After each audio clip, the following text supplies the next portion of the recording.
السلام عليكم ورحمة الله وبركاته. بسم الله والصلاة والسلام على رسول الله. اللهم لا علم لنا إلا ما علمتنا إنك أنت العليم الحكيم. والحمد لله رب العالمين ولا لها خالقة. كنا وضع هذا من البوتشكتان كنا سود هذا channel كنا هدي إلهي كرهنا نقضه وحاربا إنا نفتينا بلو ذاقو حديث كوبان ومعنوين عن أبي هريرة رضي الله عنه أن رجلا قال للنبي صلى الله عليه وسلم أوصني قال لا تغضب فردت مرارا قال لا تغضب رواه بخاري. أبو هريرة إلهي أكره لنقضيه وحوليه رسولك صلى الله عليه وسلم نمبا كويري نبي الله إيواني أما وحي دردارا وحاونا رسولك صلى الله عليه وسلم ننكي كويري هعرانين ninkii wuu soo celceliyay su'aashiisii mar walbana rasuulka sallallahu alayhi wasallam wuxuu ugu jawaabayay ha caroonin ama ha xanaaqin. waxa soo saaray Bukhari sidoo kale Muslim. waxaan rabaa marka in aan ka wada faa'iideysano muhiimadda ay leedahay in qofka uu isxakameeyo waqtiyada uu kululaado. waxaadna ka garanaysaa qiimaha uu leeyahay sida uu rasuulku sallallahu alayhi wasallam nin waana doon ahaa oo rabay in wax badan loo dardaarmo uu ugu soo celiyay inuu isxakameeyo carada uu iska ilaaliyo ama uu dajiyo. carada waa amal shaydaan. carada aakhira iyo adduun midna uma wanaagsano. caradu waxbay halaysaa wax ma hagaajiso.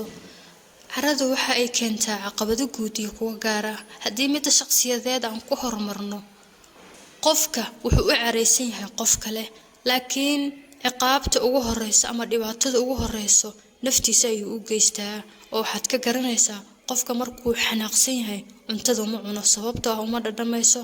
waxaad u xanaaqsan tahay ruux kale laakiin naftaada cuntadii ka jartay. waxaa qofka ku dhalanaya fikir aad u fara badan lagana yaabo inuu sababo cudurro oo haddii sokor pressure gas iyo wixii la mid ah uu qabo ay ku kacaan. sidoo kale hurdo la'aanta qayb ay ka noqotaa. intaas waxaa sii dheer mahmaahda caanka ah ee ah dhirif cawo ninkii soo dhibaa kii dharaareedna ninkii dhowruu dhibaa. oo waxaa laga yaabaa xanaaqa iyo istibirinta ku hayso inaanba lagu ogeyn ama la ogyahay ee aan la doonayn in lagaa neefiyo. taana waxay kugu noqonaysaa dhibaato siyaada ah. hadday wax kaa xumaadaan waxaa ku wanaagsan inaad samirto aakhira ahaan iyo adduunyo ahaanba. haddaad isdejiso xalka waad keeni kartaa laakiin haddaad xanaaqdo waxunbaad sii xumaynaysaa. ha xanaaqin waa topic aad u gudaweyn laakiin waxaan arkay walaalo badan oo ila soo wadaagaya qisooyin ama sheekooyin noloshooda saameyn ku yeeshay. waxaan idinkugu celcelinayaa wax walba oo xumaaday waxay ku dhicin qadar Alle laakiin fudaydka iyo xanaaqa iyo dulqaad yarida qayb weyn bay ka qaadataa inuu qofka dib u dhaco. soo gaarnay gabagabadii muuqaalkeena waxaan rabaa inaan 3 taladeed la wadaago si aan u joojino ama aan u yareyno xanaaqa. 1 shaydaanka iska naar markaad xanaaqdo. 2 xasuusin rasuulka sallallahu alayhi wasallam uu ku dardaarmay inaadan xanaaqin.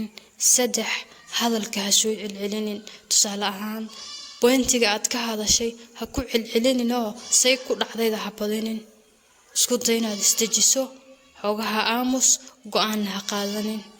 waxaan rajaynayaa haddii intaas iyo in kale aan ku dari lahayn hata uu qalka noo saamixi waayay aad adigu ku darsato in aad noqon doonto qof degan. wax walba ka halaabi lahaan aad ka hortageeda iyo lahaanayso wixii ka xumaadana adkeysigeeda aad lahaan doonto.